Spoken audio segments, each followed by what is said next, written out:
I am Sheréa VéJauan, co-founder of the Goal Setters Club, author of the 2023 Goals Journal, soon to be 2024. Cannot believe that we are it's almost Christmas, literally. So my goal is to check in with you to give you a simple tip, a resource, a quote, strategy to help you continue to reach your goals that you set for yourself in the beginning of the year. I know no one's talking about our goals anymore. It's always December and January where we're talking about our goals, our New Year's resolutions, our vision board parties, and then that's it. Nobody's talking about our goals anymore. So my goal is to help you stay focused on your goals throughout the year. So today, I want to talk to you about setting a goal to win with your family. And so as you know, at the Goal Setters Club, we focus on a life goal category every month. And we break that down into 7 steps. And so for the month of September, we're finishing up our career goals. We've been spending the whole month of August working on our career goals. And for September, which is going to be this Friday, we're going to be going into our family goals. So I'm just going to read, I'm actually going to read from the book on page 158. There is a quote that says, "Families are the compass that guides us. They are the inspiration to reach great heights and our comfort when we occasionally falter." So it's an understatement to say that families are busy. You know, we got the games to go to. If you're a parent, you probably have a list of events that your kids are involved in, whether it's basketball or track or dance or music, and then you have your own schedule. And if you're in church, your church has a schedule. So families are busy, and we're always trying to tug. It seems like even when my kids were younger, I was always a slave, if you will, to the calendar of the school. What is the school doing? Oh, okay, it's Read Across America week. Okay, we're doing a blood drive this week. Okay, we're doing a book drive this week. Oh, they want me to volunteer in PTA. And everything was geared kind of like outside. But I always wanted to create an atmosphere where our family was the focus. Because sometimes you're doing these activities and it appears that the family is the focus because you guys are together, but not really.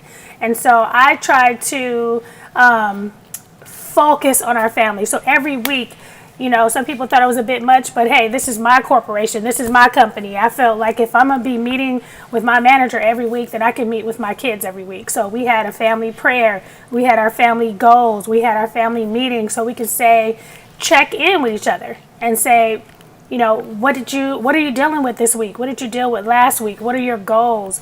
What events do you have coming up? And that way we all stay connected to each other. We had a family calendar where we all knew who was doing what. And so when I first published the Goals Journal, you know, I was a mom with young kids who were also in school. And now that my kids are older, my son moved to another country, one of my daughters got married, and then my other daughter, she's in a relationship. And so you could feel like you don't have a family anymore, but that's not true. I think that's where people go through that empty nester syndrome or the empty nester situation. I almost went through that. Because after years of dropping kids off at school and years of handling events, and then one day you're not doing that anymore, you could kind of feel like you don't have a family anymore.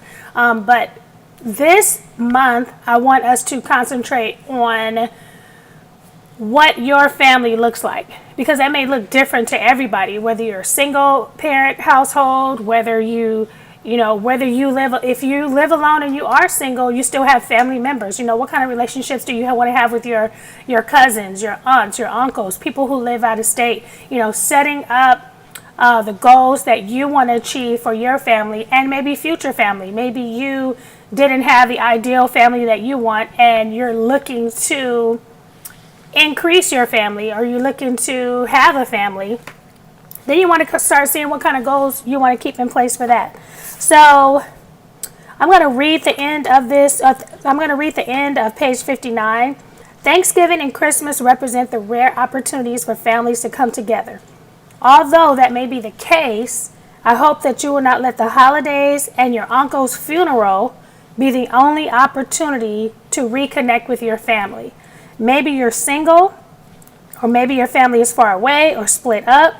You shouldn't let this stop you from setting goals in this area. You can establish what types of relationships you want to have with your in-laws, aunts, uncles, nieces, nephews.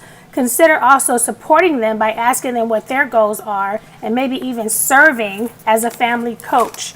So for the month of September, we're going to be working in the family section of our goals journal, and we're going to be breaking it down, writing out the goals that we want to accomplish, our plan of action, creating some routines. If you don't want to be that person at the funeral who's, oh my God, I haven't talked to you in 20 years. If your family's out of state, maybe you're setting up a system where you're texting them every week, or you're texting somebody that lives out of the state, or you're calling somebody. What books do you want to read that's family? We're going to be reading in our book club. I have an Amazon book club, and then a part of the Goal Setters Club.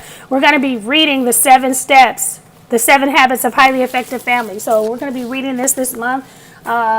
If you want to get information on joining the book club, you can go to Amazon.com, search a book club, and then it's Empower Hour Book Club with Sheréa VéJauan. All right, so I hope this helps you this morning. Hopefully this week you start thinking about what kind of goals you want to set for your family, what type of goals you want for your future family, what type of goals you're going to have. Maybe your family is transitioning. Maybe you have been that parent like me and your kids are graduating and trying to figure out what the next level is of your family. Maybe you're going to be that house that cooks the Thanksgiving dinner and the Christmas dinner, having a family vision board party with your family. We do that every year. We have a vision board party. Even though my kids are doing other things, they make it to this vision board party every year, and we put our goals together for our individual goals.